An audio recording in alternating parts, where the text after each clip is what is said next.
अस्सलाम वालेकुम जी बेटा जी। क्या हाल है, आप लोग ठीक हैं?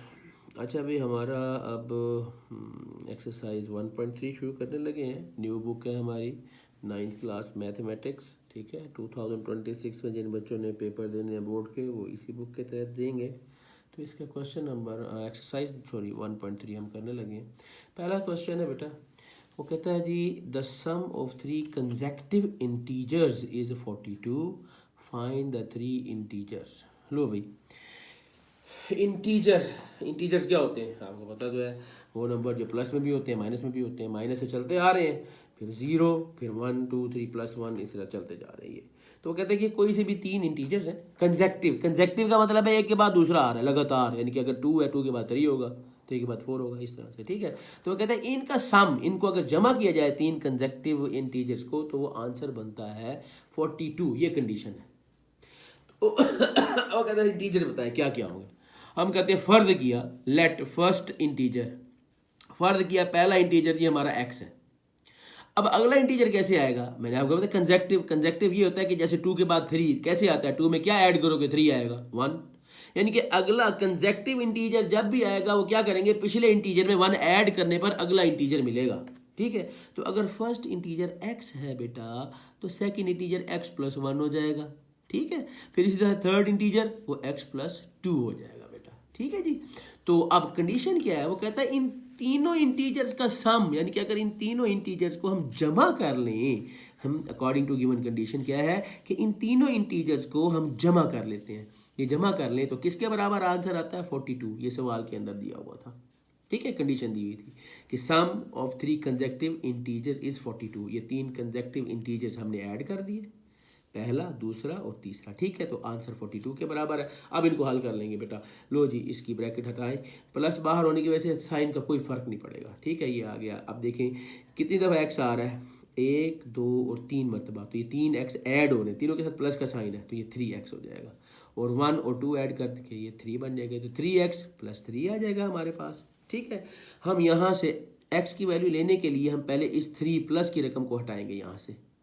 याद रखें, इवेल्युएशन में वैल्यूज मालूम करने वाले सवालों में ना, जहाँ पे भी आपको वैल्यू मालूम जिसकी करनी हो उसको उसी जगह पर रहने दिया करें। जैसे x की वैल्यू निकालनी है ना, हमने x फाइंड आउट करना है, तो इसको इधर ही रहने देना है। अब इसके साथ और 3 ऐड भी हो रहा है और एक ये वाला 3 मल्टीप्लाई भी हो रहा है। तो याद रखें, जिसकी वैल्यू निकालनी हो ना, वहाँ पे अगर कोई रकम उसके साथ ऐड या सब्ट्रैक्ट हो रही है ना, पहले उसे हटाया जाता है। पहले उसको हटाएंगे, तो पहले ये प्लस का 3 हटा के इधर ले, माइनस का 3 हो गया, ये 39 बन गया। फिर अब ये 3 इसके साथ मल्टीप्लाई कर रहा था एक्स के साथ, उधर आके क्या करेगा, डिवाइड। ले जी, तो इस तरह से ये हमारे पास क्या बन जाएगा, ये हमारे पास आ जाएगा, ये देखिए ये था। ठीक है, यहाँ से ये 3x, ये प्लस का 3 इधर आके माइनस हो गया, फिर ये बन गया 39, और उसके बाद 3x 39 के बराबर है, तो x की वैल्यू 3 इधर आके डिवाइड कर जाएगा, तो हमारे पास x = 13। x की वैल्यू, x क्या था हमारा, फर्स्ट इंटीजर था। देखें जी, फर्स्ट इंटीजर लेते हमने कहा x है। ठीक है, तो x की वैल्यू हमारे पास क्या आई है, 13 आ गई है। ठीक है, अब हमने क्या करना है जी, x की वैल्यू जब 13 है तो हम यहाँ अब बताएंगे, हैंस हमारे तीन इंटीजर्स कौन कौन से हैं भाई। ठीक है, तो हम बताएंगे जी, हम बताते हैं जी। ले जी, पहला इंटीजर, फर्स्ट इंटीजर x था, तो वो 13 आया। दूसरा इंटीजर क्या किया था हमने, x+1। ठीक है, तो 13 + 1 करेंगे वो 14 आ जाएगा। फिर थर्ड इंटीजर, उसमें क्या किया था, थर्ड इंटीजर था x+2, तो x क्योंकि 13 में 2 ऐड करो तो 15 बन गया। लिहाजा 13 14 और 15 ये हमारे रिक्वायर्ड इंटीजर्स हैं। ओके जी, तो ये हमारा पहला क्वेश्चन कंप्लीट हुआ एक्सरसाइज 1.3 का। ओके जी, नेक्स्ट हमारे पास अब क्वेश्चन आ रहा है। देखें जी, एक डायग्राम भी बनी हुई है। ठीक है, एक राइट एंगल ट्राइंगल एक बनाई हुई है। ठीक है, और उसने कहा है जी, देखें क्या है जी, द डायग्राम शोज, एक डायग्राम है हमें दिखा रही है कि एक राइट एंगल ट्राइंगल ABC, ये एक राइट एंगल ट्राइंगल, जिसमें ये वाला एंगल 90 डिग्री का राइट एंगल है। ठीक है, तो वो कहता है इन विच लेंथ, कुछ लेंथ दी हुई है। क्या लेंथ दी हुई है, AC, ये जो AC है, AC जो है उसकी ये लेंथ दी हुई है √3 + √5 सेंटीमीटर। और इस पूरी ट्राइंगल का एरिया इस ट्राइंगल का उसने बता दिया है 1 + √15 स्क्वायर सेंटीमीटर। अब ये उसने हमें इसकी ये वाली एक साइड दे दी है, बेस कह लें, इसकी बेस दे दी है, और साथ ही इस ट्रायंगल राइट एंगल ट्रायंगल का एरिया दे दिया है। ठीक है, तो वो कहता है फाइंड करें। अब आपने फाइंड क्या करना है कि एक तो इसके बताएं ये ए बी कितना होगा, ए बी फाइंड आउट करना है। ठीक है, और दूसरा जी इन द फॉर्म ऑफ, वो भी ए बी को भी इन द फॉर्म ऑफ ये, यानी कि ये इस तरह से आएगा आपके पास ए बी, ए कोई भी ए और बी इंटीजर्स है ना, कोई भी इंटीजर इंटू √3 और कोई प्लस कोई भी इंटीजर इंटू √5 आएगा। ये इस शक्ल में आपने इसका आंसर निकाल के देना है। ठीक है भाई, तो ये हमारा क्वेश्चन समझ लिए क्वेश्चन। अब क्वेश्चन देखें ज़रा और से, तो मैं आपको थोड़ा आइडिया दूँ कैसे इसका जो थिंकिंग प्रोसेस ज़रा देखें क्या करेंगे हम। वो कहता है जी इसका एरिया दिया हुआ है, इस ट्रायंगल का एक राइट एंगल ट्रायंगल है, और इसके साथ ये नीचे जिसकी बेस दी हुई है, अब आपने इसकी ये बी ए मालूम करना है। बेटा बात सुने, ये एरिया है ना, हमारे पास ट्रायंगल के एरिया का एक फार्मूला होता है, क्या होता है भला, 1/2 multiply by base multiply by height. बिल्कुल ठीक, देखें ये बेस है और ये इसकी हाइट ही बनेगी ना। याद रखें जब भी परपेंडिकुलर लाइन जो भी बेस के साथ टच करती है वही हाइट होती है, ये हाइट है, ये ए भी एक्चुअली हाइट है इसकी। ठीक है, लो भाई ये तो आसान हो गया, हमारे पास फार्मूला है, हम फार्मूला पुट करेंगे, उसमें वैल्यूज़ और दो चीज़ें हमें पता है, एरिया भी पता है, बेस भी पता है, हाइट निकल आएगी। ओके ठीक है जी, तो लो भाई इसे हम हल करते हैं। देखें जी, इसको हम हल करते हैं जनाब जी। फार्मूला लिख दिया, ये है हमारे पास फार्मूला कि area of a triangle A B C, ये आ गया 1/2 multiply by base multiply by height, ये हमारे पास एरिया आ गया। ठीक है जी, इसका फार्मूला लो जी, अब उसमें वैल्यूज पुट कर दें। हमें ट्रायंगल का एरिया दिया हुआ था 1 + √15 सेंटीमीटर स्क्वायर सेंटीमीटर, ये हमने एरिया पुट कर दिया यहाँ पर इस फार्मूले में। फार्मूला लिखा, उस फार्मूले में जो गिवन वैल्यूज़ हैं एरिया की जगह उसको पुट कर दिया, 1/2 ऐसे, बेस की जगह उसकी वैल्यू पुट कर दी √3 + √5 multiply by height, A B से हम रिप्रेजेंट कर रहे हैं, हमने ए बी फाइंड आउट करना है, ए बी लिख दिया। ओके जी, कोई मसला तो नहीं ना। चले, अब हमें ए बी फाइंड आउट करना है तो इसे अकेला करना पड़ेगा। अब इसके साथ ये दोनों रकमें इस तरह से हैं, ये 2 डिनोमिनेटर है, ये डिवाइड कर रहा है और ये मल्टीप्लाई कर रहा है, तो हम पहले इस 2 को हटा लेते हैं, क्योंकि ये आगे कहीं इधर प्लस माइनस नहीं है, ये एक रकम ये वाली और ये 3 हमारे पास यहाँ पे समझो रकमें आ रही है, ये तीनों प्रोडक्ट फॉर्म में है, लिहाजा हम 2 यहाँ से हटा के, ये डिवाइड हो रहा है, उधर आके मल्टीप्लाई कर जाएगा, तो ये बन जाएगा इस तरह से। ठीक है, उसके बाद फिर क्या करेंगे, ए बी को अकेला करना है ना, तो अब ए बी को जब अकेला करना है तो अब ये वाली रकम जो है, जो उसकी बेस थी, ठीक है, ये वाली वैल्यू, ये इसके साथ मल्टीप्लाई कर रही है, अब ये दूसरी साइड पे जाके डिवाइड कर देगी, ये डिवाइड हो गई। देख रहे हैं, समझ आई ये बात। ये देखें, पहले हमने फिर देख लें, फार्मूला लिखा ट्रायंगल के एरिया का, ठीक है, उसमें एरिया की जगह उसकी वैल्यू पुट कर दी 1/2 और बेस की जगह उसकी वैल्यू पुट कर दी मल्टीप्लाई बाय हाइट। ठीक है, अब ये हाइट ए बी जो है मालूम करने, उसके लिए पहले 2 यहाँ से हटाया, यहाँ वो डिवाइड कर रहा है, एज ए डिनोमिनेटर है, दूसरी साइड पे जाके न्यूमरेटर मल्टीप्लाई करेगा ये। फिर अगले स्टेप पे ये वाला इसको अकेला करना, ए बी को अकेला करना, इसको यहाँ से हटाना, ये मल्टीप्लाई हो रहा है इसके साथ, ए बी के साथ, दूसरी साइड पे जाके डिवाइड हो जाएगा, ये बन जाएगा। अब आपको पता है कि मैंने आपको शुरू में बताया था ना, जब भी हमारे पास कोई इस तरह की एक फ्रैक्शन आएगी जिसमें डिनोमिनेटर एक इरेशनल, जैसे देखें ना ये इरेशनल नंबर बन रहा है, ठीक है, एक बाइनोमियल सर्ड बन रही है, ठीक है, इरेशनल नंबर है ये, इनको रैशनलाइज करना है। वो कैसे करना है, वही इनका कॉन्जुगेट लेना है, उस कॉन्जुगेट से इसको फिर मल्टीप्लाई भी करेंगे, डिवाइड भी करेंगे, तो वही प्रोसेस हमने यहाँ पे किया है जी।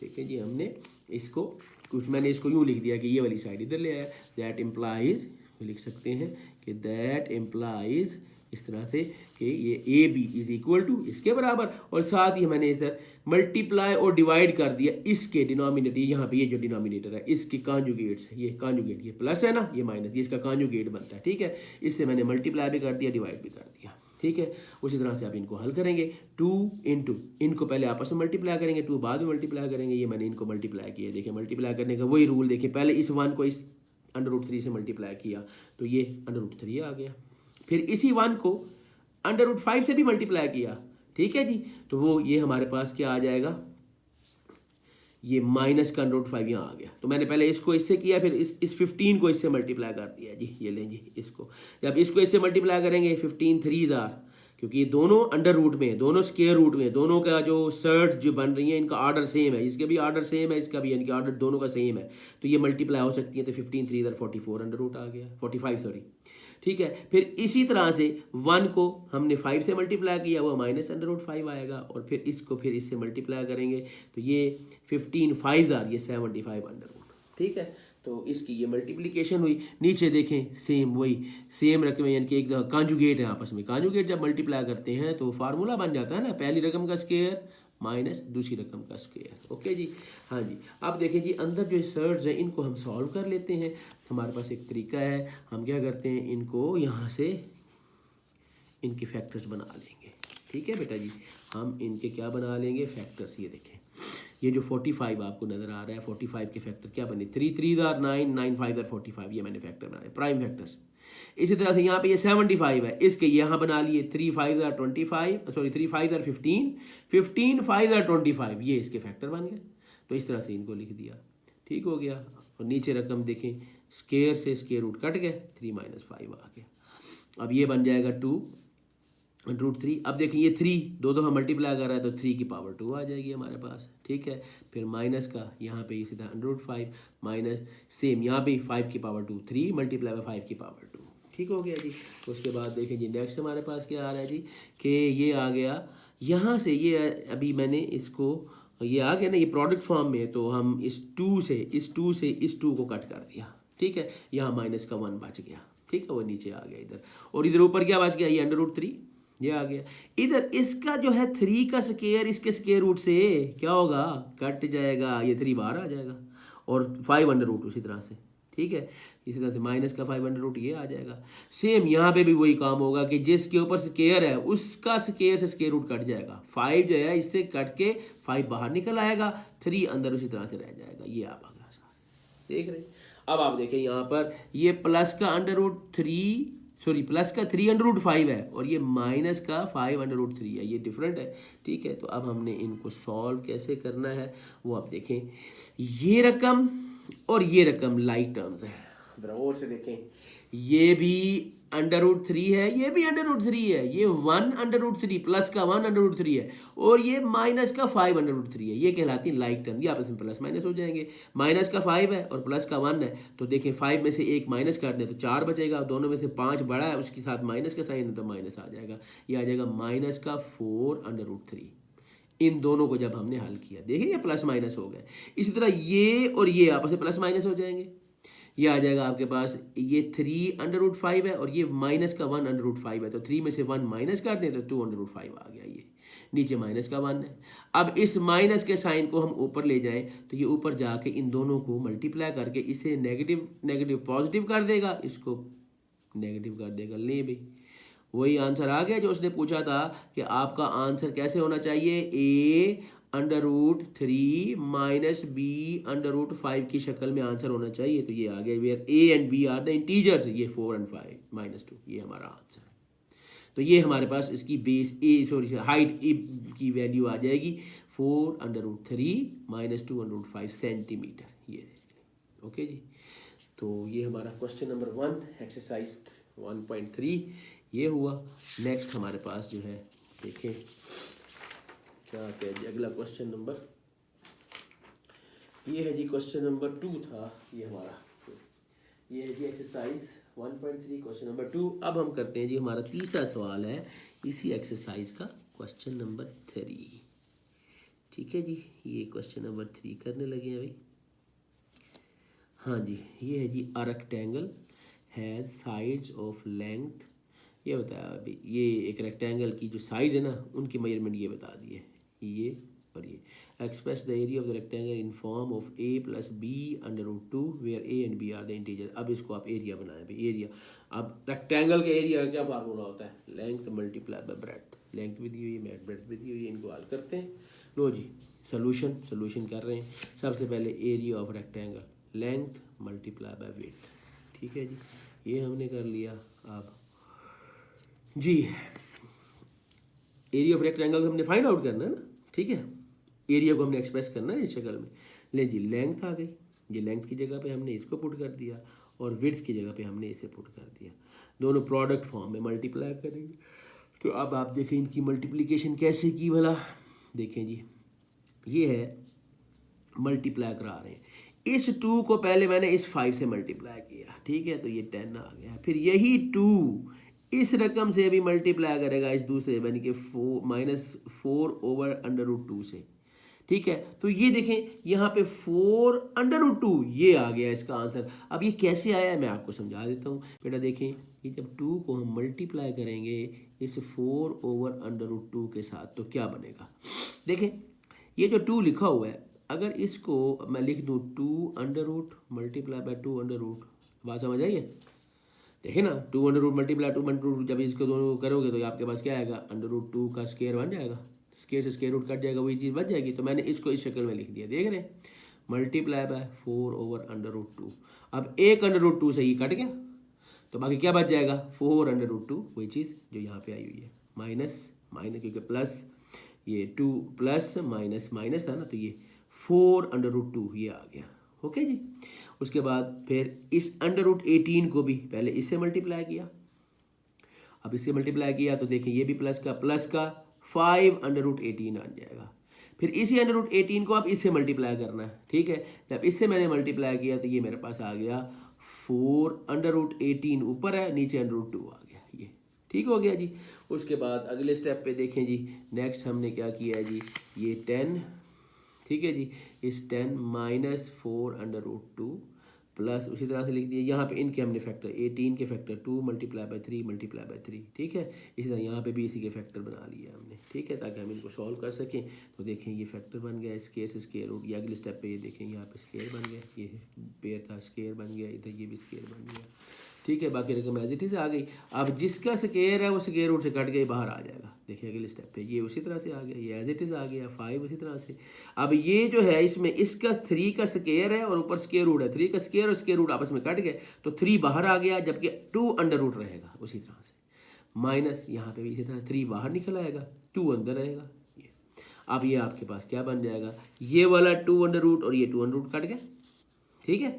अब बाकी बच जाएगा इधर से ये 10, यहाँ से हमारे पास जो आया हुआ ये 10 ये नीचे उतार दिया, ये माइनस का 4/√2 आ गया, इनको 5 3 15/√2 और ये बन जाएगा -4 3 12, ठीक है बेटा जी, ये आ गया। अब आगे देखिए नेक्स्ट, ये आ गया जी 10। अब इनमें देखें लाइक टर्म, जैसे ये और ये देख रहे हैं, ये 10 प्लस का ये माइनस का 12, ये लाइक टर्म, ये प्लस माइनस हो सकती है ना, ठीक है। तो हमने इनको प्लस माइनस किया, तो माइनस के 12 में से प्लस का 10 निकाल दिया, माइनस का 2 बच गया।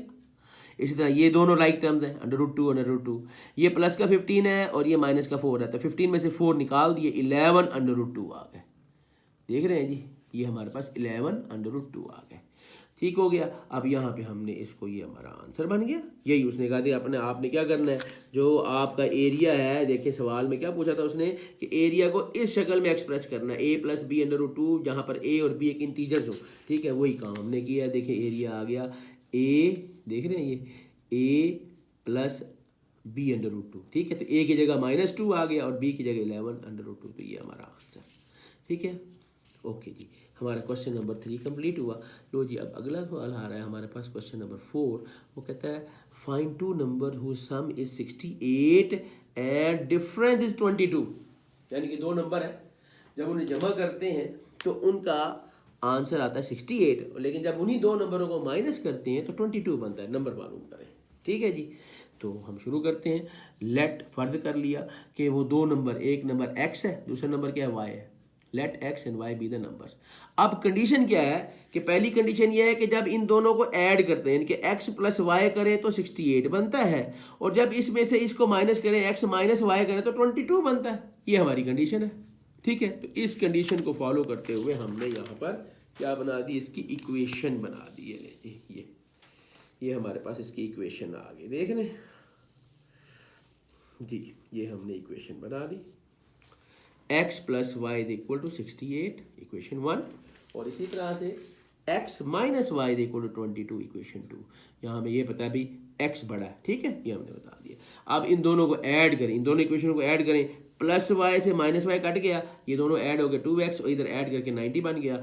x अकेला करेंगे, 2 इधर आके डिवाइड करेगा, x की वैल्यू 45 आ जाएगी। तो हमारे पास एक नंबर x 45 आ गया। तो y फाइंड आउट करना है, उसके लिए क्या करेंगे, इस x की वैल्यू को इक्वेशन नंबर 1 में पुट कर देते हैं। इक्वेशन नंबर 1 ये थी x plus Y equal to 68, तो उसमें x की जगह 45 पुट कर दिया, y मालूम करना है 45 यहाँ से उठा के तो ये माइनस करेंगे 23, तो ले भाई हमारे पास ये आंसर आ जाएगा x इज इक्वल टू 45, और ये उधर आके जब हमने पुट किया इक्वेशन 1 में तो ये हमें y की वैल्यू 23, तो hence the required numbers are 23 and 45। Okay जी, हाँ वही देखें ना, 23 को ऐड करें 45 से 68 बनता है, और 45 में से 23 को माइनस कर दें तो क्या बनता है, वही 22। ओके जी, डन हो गया। लो जी, नेक्स्ट क्वेश्चन नंबर 5 आ गया हमारे पास। क्वेश्चन नंबर 5 देखते हैं जी। The weather in Lahore was unusually warm during the summer of 2024। ठीक है जी, लाहौर का मौसम कहता है जी बड़ी गर्मी थी, है जी। तो the TV news reported temperature as high as 48 Celsius, कि टीवी पे खबर आई कि 48 सेल्सियस टेम्परेचर बढ़ गया, लो भाई बड़ी गर्मी हो गई जी। अच्छा जी, तो बाय यूजिंग द फार्मूला, ये एक फार्मूला दिया है, फ़ारेनहाइट और सेंटीग्रेड सेल्सियस का जो है ना इसमें रिलेशन बन रहा है, तो वो कहता है इसी टेम्परेचर को फ़ारेनहाइट में निकालें। बस ये फार्मूला लिया हुआ है भाई, सिंपली इसको अपने सी की वैल्यू, ये सेल्सियस की वैल्यू, सी की ये वैल्यू 48 यहाँ पुट कर देंगे, फ़ारेनहाइट निकल आएगा। ठीक है भाई, सिंपल है। ले जी करते हैं, देखें ये आपके सामने फ़ारेनहाइट का फार्मूला, ये सवाल में दिया हुआ है वही लिख दिया। फ़ारेनहाइट फाइंड आउट करना है, सेल्सियस में 48 की जगह वो ऐसे इसी की जगह 48 पुट कर दिया। ठीक है जी, आप इसको हल करेंगे। 48 को मैंने यहाँ क्या किया है, इस 5 ये डिनोमिनेटर है, 48 एज ए न्यूमरेटर, इस 48 को इस 5 से डिवाइड किया है, डिवाइड किया ना 9.6 आ गया। 9.6 को इस 9 से मल्टीप्लाई कर दो, ये देखिए 86.4 आ गया, उसमें हम 32 को ऐड कर देते हैं। लो जी हमारे पास आंसर आ गया। तो सिंपल सा सवाल है, ठीक हो गया जी। हाँ जी, हमारे 5 सवाल कंप्लीट हुए। लो जी, अब नेक्स्ट हमारे पास जो क्वेश्चन नंबर इसका आ रहा है वो हम देखते हैं। क्वेश्चन नंबर 6 है। तो क्वेश्चन नंबर 6 में देखें, हमें उसने कहा है कि the sum of ages of the father and son is 72 years. एक बाप बेटा है, ठीक है, तो उन दोनों की उम्रों का जो सम जमा करें तो दोनों की उम्रों को तो वो 72 ईयर्स बनता है। अब वो कहता है कि ये जो बता रहे हैं ये प्रेजेंट एज है। अब वो कहते हैं 6 साल पहले फादर की जो एज थी वो बेटे की age, father's age was 2 times the age of the son, बाप की एज बेटे से दुगनी थी। ठीक है ना, 2 टाइम्स थी 6 साल पहले। इस वक्त प्रेजेंट टाइम में वो कहता है दोनों की एजेस को सम करें, ऐड करें तो 72 ईयर्स बनता है। 6 साल पहले बाप की जो उम्र थी वो बेटे की उम्र का डबल थी। ठीक है, what was the son's age 6 years ago. बताएं 6 साल पहले बेटे की उम्र क्या थी, ये 6 साल पहले की उम्र बतानी है हमने। ठीक है, अब अगर तवज्जो से इसको सुने, देखें बड़ा इंटरेस्टिंग सवाल है कि दो यानी कि बाप बेटा है, उनकी एजेस का सम। अब हम फर्ज कर लेते हैं let son's age at present, कि इस वक्त मौजूदा जो एज है सन की वो एक्स कर लेते हैं, वो एक्स आ गए। इसी तरह से फादर की एज को हम वाई कर लेते हैं। ठीक हो गया जी। अब इसी में उसने बताया कि 6 साल पहले उनकी एजेस का ये था कि बाप की एज डबल थी। हम यहीं से प्रेजेंट एज अगर बेटे की 6 है बेटा, अब देखो ना इस वक्त 6 है तो 6 साल पहले एज क्या होगी।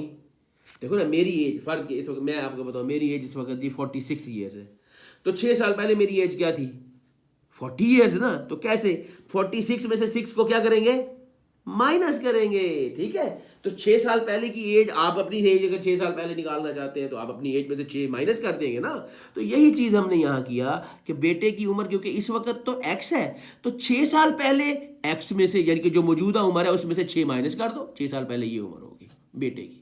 इसी तरह से बाप की मौजूदा उम्र इस वक्त है, बाप की उम्र वो वाई है, ठीक है, वाई ईयर्स है, तो 6 साल पहले क्या होगी, उसमें से मौजूदा उम्र में से 6 माइनस कर दो, ये बाप की उम्र आ गई। अब देखो कंडीशन क्या बता रहा है, 2 कंडीशनें बन रही है कि प्रेजेंट एज से अगर उनकी ऐड करो तो 72 बनता है। ये सवाल में रखा हुआ है, वही उसी से हमने ये देखो इक्वेशन बनाई है गिवन कंडीशन के मुताबिक। ये पहली equation x plus Y equal to 72। और दूसरी कंडीशन क्या थी कि जो 6 साल पहले ये जो उम्रें हैं, उसने कहा ये बाप की जो उम्र थी फादर्स एज, ये ना father's age was 2 times the age of the son. अब देखो फादर्स एज, ये फादर्स एज है, ठीक है। इसका लिखने का तरीका ये होता है, आपने स्टेटमेंट को अपने जेहन में रखते हैं या लिख लेते होते हैं कि फादर्स एज, जैसे मैंने कहा इधर मैं आपके आसानी के लिख दे कि फादर्स एज, ठीक है जी, was 2 times the age of son, the age of son, ये बन रहा है, ये देखिए स्टेटमेंट।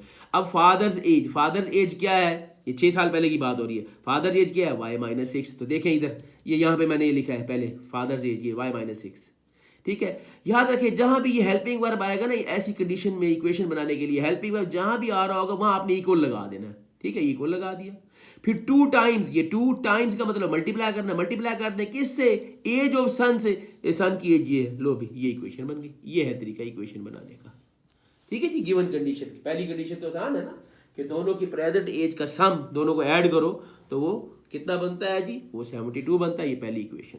दूसरी इक्वेशन के 6 साल पहले ये था कि 6 साल जो बाप था वो बेटे की उम्र से डबल था, ठीक है, बाप, ठीक है। फादर वॉज, फादर की एज, फादर एज हमने कहा भी y-6। ये देखो ना, मैंने इधर देख आपके सामने, फादर एज क्या है जी 6 साल पहले, y-6। Was verb is am will shall, जहाँ आएगा वहाँ इक्वल लगा देना आपने। ये आपको मैं बता रहा हूँ, एक ट्रिक कह लो या एक इसका तरीका समझा रहा हूँ कि इस तरह से जब स्टेटमेंट है उससे इक्वेशन कैसे बनती है।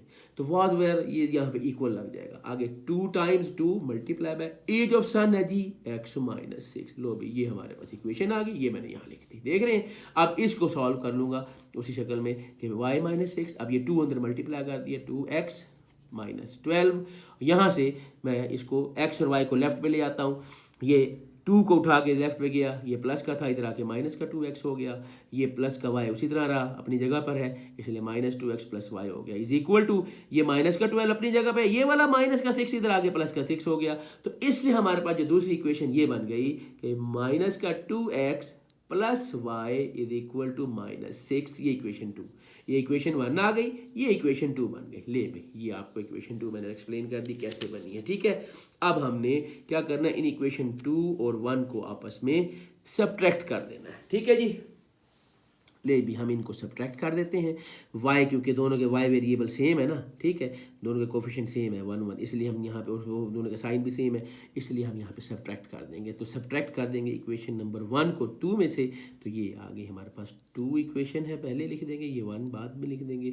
जब भी सब्ट्रैक्ट करते हैं तो नीचे वाले रकमों के साइन चेंज करते हैं, नीचे वाली, जैसे x पहले प्लस का था अब माइनस का हो गया, y पहले प्लस का था अब माइनस का हो गया, 72 पहले प्लस का था अब माइनस का हो गया। तो भी ये प्लस y और ये माइनस y ये कट गया, ठीक हो गया जी।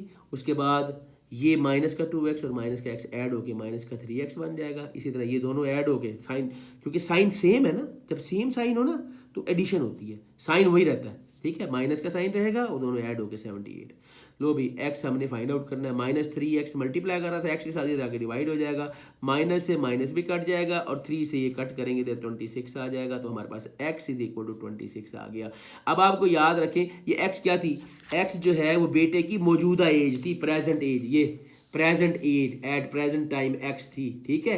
तो उसने हमसे क्या पूछा है, उसने पूछा है कि what was the son's age 6 years ago, 6 साल पहले क्या थी, 6 साल पहले वाली बताओ भाई। अब देखो इस वक्त अगर बेटे की एज 26 साल है, 26 years है, तो 6 साल पहले क्या होगी, इस 26 में से 6 को माइनस कर देंगे, ओके जी।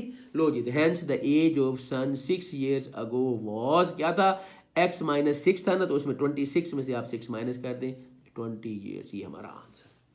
लो भाई क्वेश्चन हमारा कंप्लीट हुआ 6। अब हम उसके बाद नेक्स्ट क्वेश्चन देखते हैं जी। हमारा नेक्स्ट क्वेश्चन है यहाँ पर 7,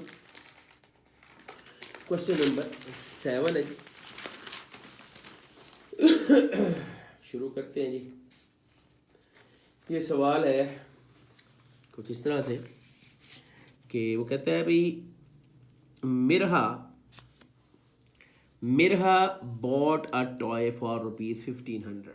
मिरहा ने ना एक खिलौना खरीदा 1500 रुपए का, एंड सोल्ड और उसे बेच दिया 1520 रुपए का। मैं 1500 का खरीदा, 1520 का बेच दिया। What was her profit percentage, उसका प्रॉफिट परसेंटेज बताए, परसेंटेज में प्रॉफिट निकालना है, ठीक है। तो पहले देखिए प्रॉफिट कितना है हमारे पास, ये भी फार्मूला है, ये भी फार्मूला बड़ा आसान सा है, ठीक है। तो आपने पहले देखें जी इसकी कॉस्ट प्राइस 1500 रुपये थी, ये कॉस्ट प्राइस, ये सोल्यूशन इसका करते, कॉस्ट प्राइस थी 1500 रुपये, सेल प्राइस क्या थी वो 1520 रुपये। तो प्रॉफिट कितना हुआ, प्रॉफिट निकालने का तरीका होता है सेल प्राइस में से कॉस्ट प्राइस को माइनस कर देते हैं, ठीक है, ये फार्मूला होता है इसका, सेल प्राइस में से कॉस्ट प्राइस को माइनस कर देंगे तो ये हमारे पास प्रॉफिट आ जाएगा। अब आप देखें जब हमने माइनस किया हमारे पास प्रॉफिट कितना आया, प्रॉफिट आ गया 20 रुपये, ठीक है। तो अब हमने प्रॉफिट परसेंटेज निकालना है, तो प्रॉफिट परसेंटेज निकालने का फार्मूला याद रखें, वो ये होता है जो प्रॉफिट होता है उसे कॉस्ट प्राइस से डिवाइड करते हैं और 100 से मल्टीप्लाई कर देते हैं, ये परसेंटेज होती है क्योंकि परसेंटेज निकाल रहे हैं, ठीक है। कॉस्ट प्राइस से डिवाइड किसको करेंगे, प्रॉफिट को, प्रॉफिट परसेंटेज है तो प्रॉफिट को डिवाइड करेंगे, अगर कहीं लॉस हो गया है तो लॉस को उसी तरह से लॉस को फिर डिवाइड करेंगे, यहाँ क्योंकि प्रॉफिट है तो प्रॉफिट ये 20 डिवाइडेड बाई कॉस्ट प्राइस 1500 थी, मल्टीप्लाई बाय 100, ये जब किया हल किया तो लो भैया हमारे पास ये 2 जीरो से 2 जीरो कटिंग हो गई, 20/15 है, तो 20/15 को जब मैं सिंप्लीफाई करूँ अगर 5 के टेबल पे 5 4 दार एंड 5 3 दार, तो मेरे पास देखो क्या आ रहा है 4/3%, 4/3% ये आया, और 4/3% को अगर हम डिवाइड करें तो 1.33% ये हमारा आंसर, ठीक है भाई। ये हमारा क्वेश्चन नंबर 7 कंप्लीट हुआ, सिंपल सा सवाल था, ठीक है। उसके बाद नेक्स्ट हमारे पास आता है जी, क्वेश्चन है जी हमारा नेक्स्ट क्वेश्चन, क्वेश्चन नंबर 8, ठीक है। क्वेश्चन नंबर 8 भी सिंपल सा है, ज़रा थोड़ा सा हम इसको देख लेते हैं जी, ज़रा देखें जी। The annual income of the year is 960,000 while the exempted amount is ₹130,000, how much tax would he have to pay at the rate of the 0.75%। अच्छा बेटा आप देखें जो टैक्सेस होते हैं ना वो जो कटते हैं ये होते हैं अभी जो तनख्वाहदार तबका होता है ना उसकी तनख्वाह में से ना टैक्सेस कटते होते हैं, तो हुकूमत क्योंकि जो है वो बहुत सारे अखराजात कर रही होती है आवाम के लिए, हॉस्पिटल चला रही है, स्कूल चला रही है, ये सारी कुछ इनकी फैसिलिटेट कर रही होती है ना, उसके पैसे चाहिए तो वो फिर टैक्स की मद में पैसे कटौती होती है, ठीक है। तो यहाँ पे एक ख़ास शरह होती है टैक्सेस की, वो बता देते हैं। अब यहाँ जो हमारा सवाल है उसमें उसने कहा अभी एक बंदे की एनुअल क्योंकि टैक्स जो कटौती होती है एनुअल इनकम के ऊपर होती है, सालाना कितनी इनकम बनती है उसके हिसाब से उसका टैक्स कटौती होती है, तो एनुअल इनकम उसकी इनके 12 महीने की उसकी इनकम ये है 9,60,000। अच्छा एग्जेम्प्टेड अमाउंट वो होती है जिस पर टैक्स माफ़ होता है, ठीक है, कुछ अमाउंट ऐसी होती है हुकूमत उसको माफ़ कर देती है, तो यहाँ पर एग्जेम्प्टेड अमाउंट आपको बताइए 1,30,000 है, ठीक है। तो आप क्या करेंगे टैक्सेबल अमाउंट पहले निकालेंगे और फिर इस शरह से उसका टैक्स निकाल लेंगे, बस सिंपल सा सवाल है, ठीक है।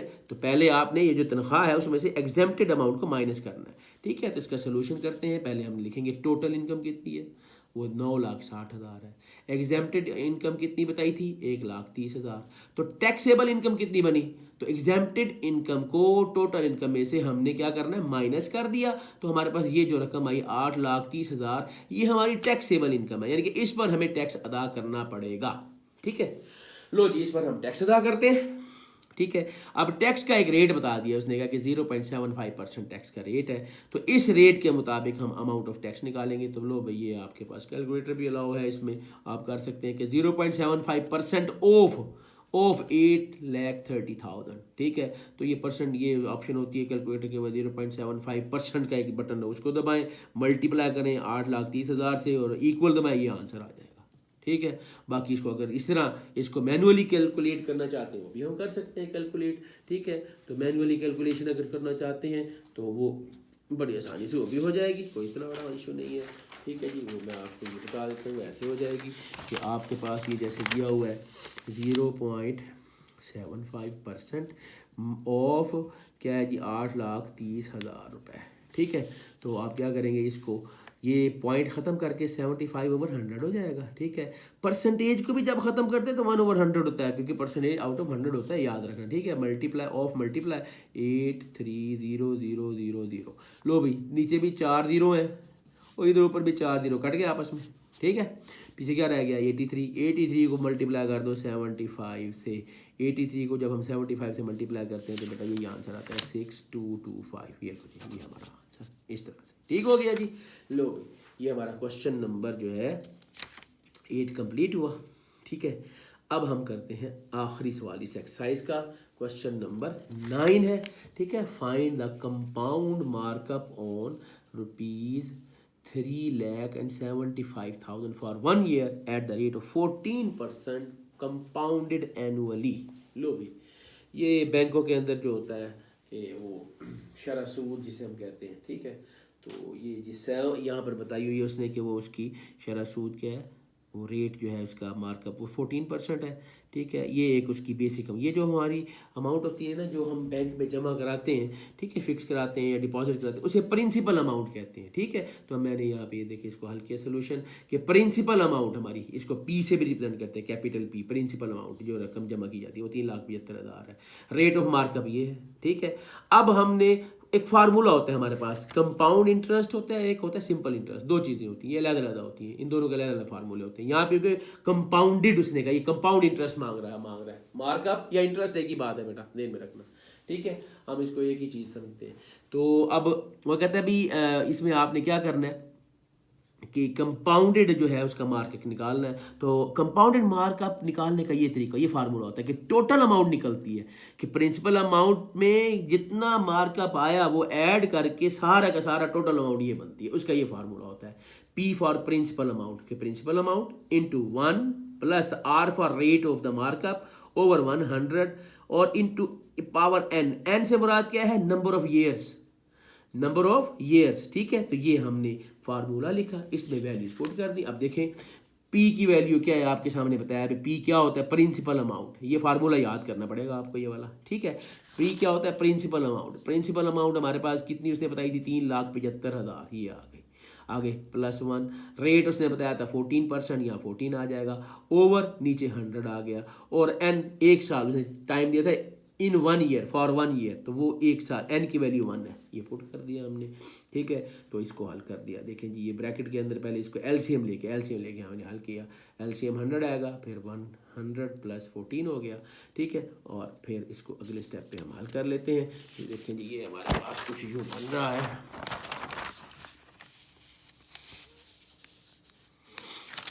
ये जी, हाँ जी, ये बन गया 375,000 इंटू 114 ओवर 100, 2 जीरो से ये 2 जीरो कट गए, बाकी जो बच गया 3,750 इसको 114 से मल्टीप्लाई करें तो ये बन जाता है 4,27,000, यानी कि 4,27,500 या 427,500 रुपीज़ ये टोटल अमाउंट निकली है।